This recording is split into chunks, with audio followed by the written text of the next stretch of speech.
أعوذ بالله من الشيطان الرجيم بسم الله الرحمن الرحيم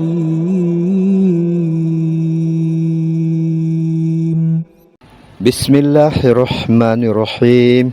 Assalamualaikum warahmatullahi wabarakatuh. Innal hamdalillahi nahmaduhu wa nasta'inuhu wa nastaghfiruh wa nusalli ala Muhammad wa ala ali Muhammad. Pemirsa yang dirahmati Allah Subhanahu wa taala, jumpa lagi di channel Zaman Akhir. Bagaimana kabar semuanya? Semoga sehat walafiat dan dalam lindungan Allah Subhanahu wa taala.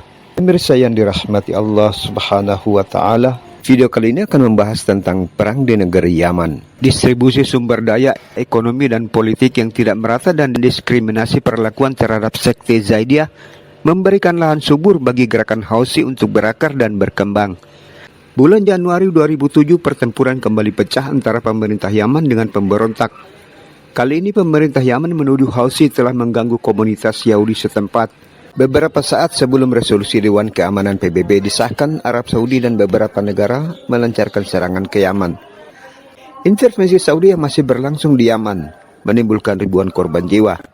Menurut Badan PBB, sekitar 377.000 orang telah menjadi korban akibat perang di Yaman dan jutaan lagi beresiko mengalami kelaparan. Situasi di Yaman telah menjadi bencana kemanusiaan. Populasi Yaman sekitar 34 juta jiwa dan 2/3 penduduk di negara ini mengalami kelaparan.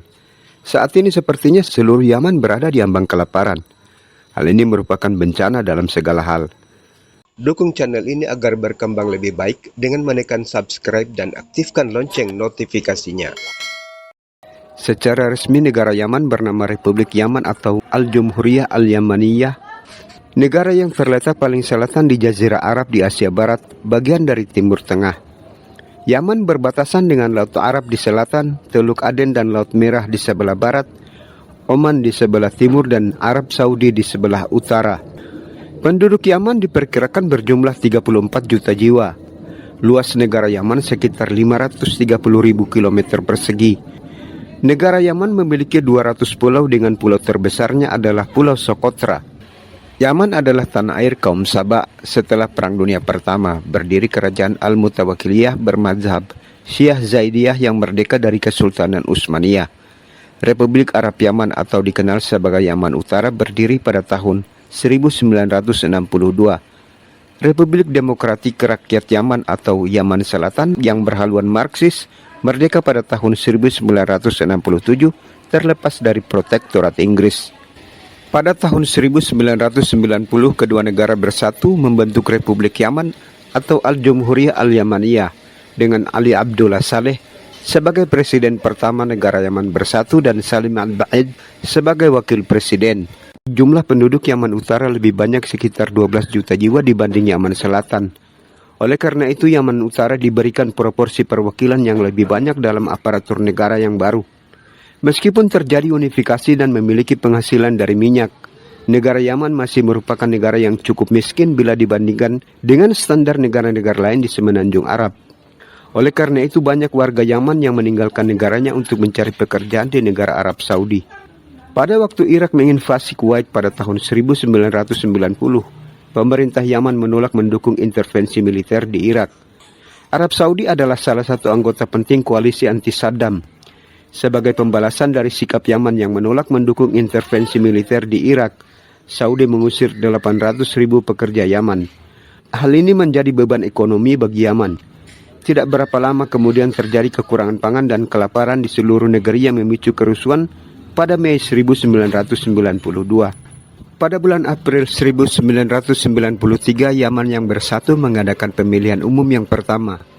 Dalam pemilihan umum tersebut, Kongres Rakyat Umum pimpinan Ali Abdullah Saleh memperoleh suara terbanyak dan mendapat 122 kursi di parlemen, sedangkan Partai Islam Al-Islah berada di posisi kedua.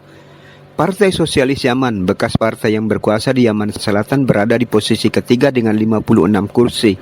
Meskipun tiga partai ini membentuk koalisi, Saleh dan partainya menjadi kekuatan paling dominan dalam politik Yaman dan pengaruh selatan di negara yang baru bersatu tersebut perlahan-lahan menghilang. Wilayah selatan pada saat unifikasi lebih miskin, namun pelayanan dasar seperti kesehatan dan pendidikan berada pada tingkat yang lebih tinggi dibanding wilayah utara. Namun wilayah utara dengan penduduknya yang besar, kaya dan berkuasa secara bertahap memaksakan dominasinya atas wilayah selatan dan melemahkan sistem yang sudah terbentuk di selatan. Selain itu, beberapa politisi selatan mengalami pembunuhan yang diduga dilakukan oleh Ali Abdullah Saleh. Titik puncak hubungan utara-selatan terjadi ketika Wakil Presiden Al-Ba'id meninggalkan ibu kota Sana'a menuju Aden sebagai protes atas marginalisasi wilayah selatan. Pada tahun 1993 terjadi pertempuran antara tentara utara dan selatan yang belum disatukan. Pada 4 Mei 1993 kedua tentara saling mengerahkan pesawat tempur. Perang saudara di Yaman pun dimulai. Tentara utara dengan cepat dapat memperoleh kemenangan. Pada 20 Mei, pangkalan udara Al-Anad di depan pintu masuk kota Aden, ibu kota selatan, dapat direbut tentara utara. Kedua belah pihak saling melancarkan serangan pada instalasi minyak masing-masing, sehingga menimbulkan kerusakan serius pada perekonomian Yaman yang berdampak setelah berakhirnya perang saudara. Pada bulan Juli, tentara utara berhasil merebut kota Aden, ibu kota selatan, dan beberapa hari kemudian pemimpin selatan melarikan diri dan perang pun berakhir. Ali Abdullah Saleh akhirnya memegang kendali penuh atas Yaman dengan seorang wakil presiden, Abdurrabbuh Mansur Hadi. Kesannya terlihat adanya pembagian kekuasaan tetapi tidak mewakili kepentingan penduduk selatan di dalam pemerintahan.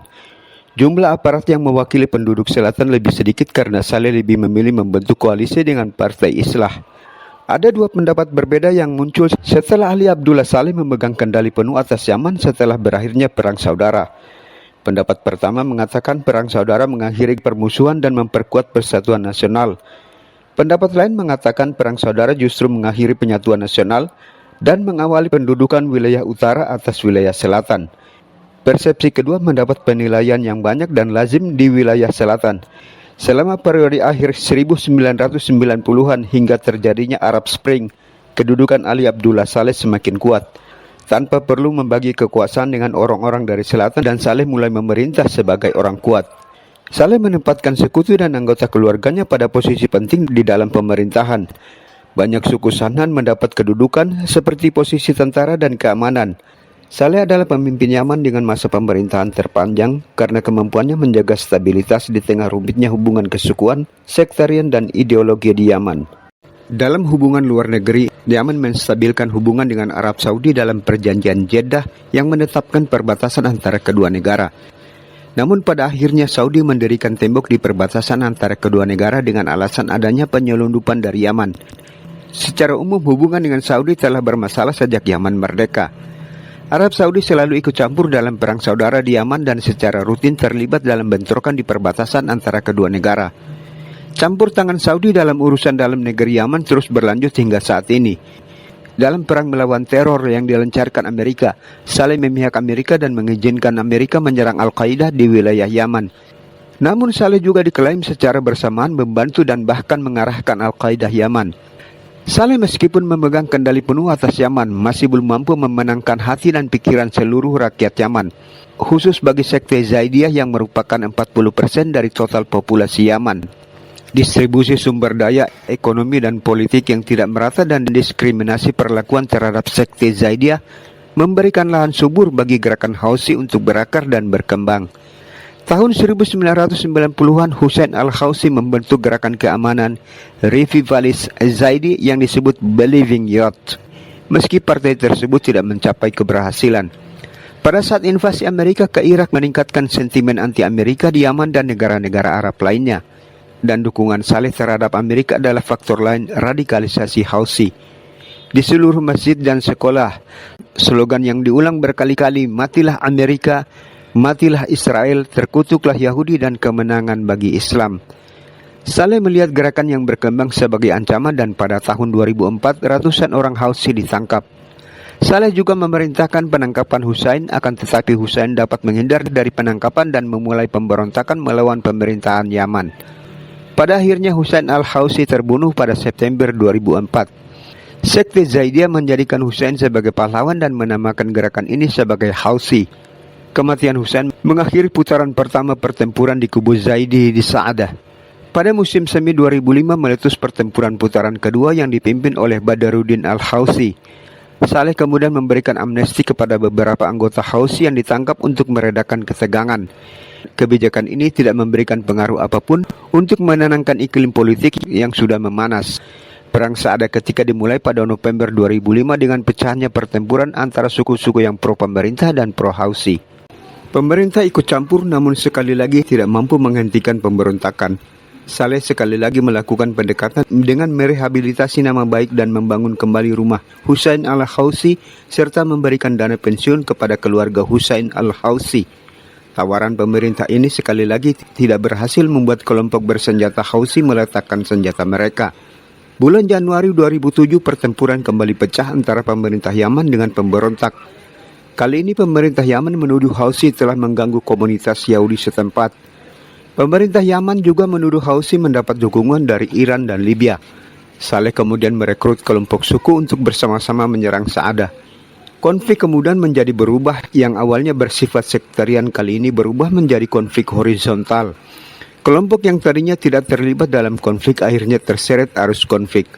Pada Juli 2007, kedua belah pihak menyetujui perjanjian yang dimediasi oleh Qatar yang mencakup penghentian semua permusuhan, pembebasan semua tahanan dalam 1 bulan, rekonstruksi Saada dan pengasingan para pemimpin Hausi.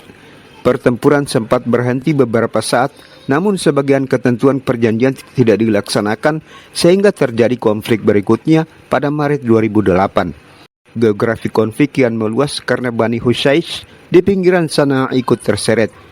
Konflik ke-6 dan terakhir pemerintah Saleh dan Hausi dimulai pada Agustus 2009 yang dipicu oleh tuduhan pemerintah bahwa Hausi telah menculik pekerja bantuan internasional.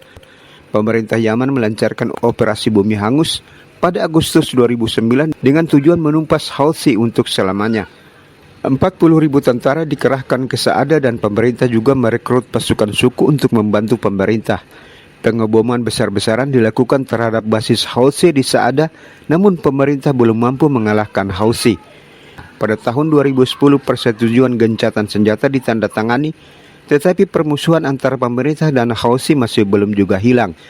Tindakan pemerintah Yaman yang represif dan agresif bahkan mendorong orang-orang dari utara untuk berpihak pada Hausi. Sementara di sisi lain pasukan selatan, pihak yang kalah dalam Perang Saudara 1994 semakin tidak puas dengan keadaan. Banyak birokrat dan militer dari selatan yang terpaksa pensiun setelah kemenangan Saleh dalam Perang Saudara. Kelompok selatan yang tidak puas memimpin aksi protes pada tahun 2006 yang dihadapi pemerintah dengan respon yang sangat keras.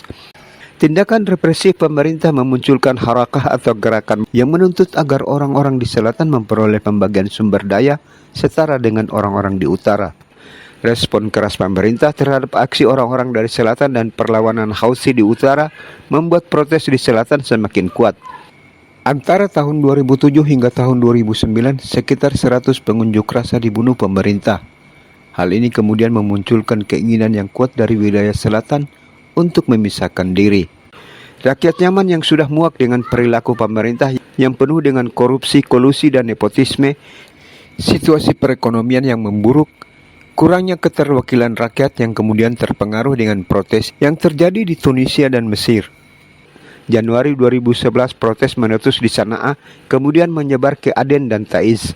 Pada awalnya pengunjuk rasa hanya menuntut reformasi pemerintah, namun tindakan pemerintah yang keras terhadap demonstran dan kemenangan revolusi di Mesir mengubah situasi Yaman. Demonstrasi semakin membesar yang terdiri dari kelompok perkotaan, masyarakat selatan yang terpinggirkan, Hausi, Syafi'i, dan pemuda dari berbagai kelompok di Yaman. Tindakan pemerintah yang keras dan brutal mendorong beberapa suku lain ikut bergabung dalam demonstrasi. Presiden Ali Abdullah Saleh berusaha menarik simpati rakyat dengan menyerukan pemerintahan persatuan dan akan melakukan pemilihan umum, namun pihak oposisi sudah tidak menginginkan adanya kompromi, menolak seruan pemerintah dan terus menyuarakan tuntutan agar Presiden Ali Abdullah Saleh mengundurkan diri. Pada tanggal 18 Maret 2011, 45 orang demonstran terbunuh di Sana'a dan semuanya menjadi tidak terkendali, yang memaksa Presiden Ali Abdullah Saleh mengumumkan keadaan darurat. Saleh berusaha untuk lolos dari krisis, namun koalisi yang dihadapi saat ini jauh lebih besar sedangkan basis pendukungnya mulai goyah. Pada bulan Mei 2011, suku Hashim bergabung dengan oposisi dan pendukung bersenjatanya bentrok dengan tentara pemerintah di Sana'a, yang merupakan tanda awal terjadinya perang saudara di Yaman. Pemerintah kemudian mengajak pihak-pihak yang bertikai untuk menandatangani gencatan senjata.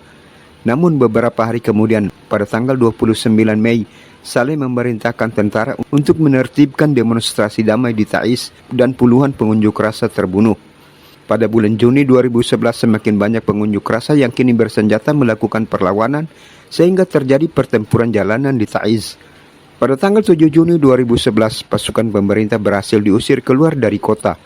Pemerintah memberikan respon kekerasan terhadap rakyat dan kekerasan merupakan respon balasan dari rakyat.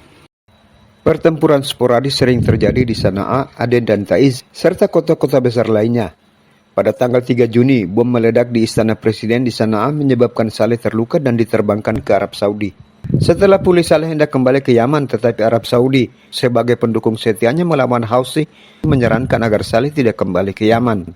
Saleh kemudian menandatangani perjanjian yang diusulkan Dewan Kerjasama Teluk dan mengalihkan kekuasaan kepada Wakil Presiden Abdurrabbuh Mansur Hadi. Setelah 33 tahun berkuasa, akhirnya Ali Abdullah Saleh digulingkan. Mansur Hadi terpilih sebagai presiden melalui pemilihan tanpa alternatif dalam masa transisi 2 tahun. Mansur Hadi mengajak koalisi oposisi bergabung di dalam pemerintahan. Pemulihan stabilitas masih jauh dari Yaman meskipun koalisi oposisi ikut bergabung dalam pemerintahan. Kepercayaan masyarakat Yaman pada pemerintahan koalisi sudah menipis, khususnya kepada Mansur Hadi yang telah lama menjadi sekutu Saleh. Ketidakmampuan pemerintah menyelesaikan krisis ekonomi dan politik, serta tidak adanya program yang tepat untuk menyelesaikan masalah Zaidi dan Yaman Selatan. Dan pihak-pihak yang berkepentingan seperti Houthi dan mantan Presiden Ali Abdullah Saleh yang masih ingin berkuasa di Yaman berusaha mengambil keuntungan.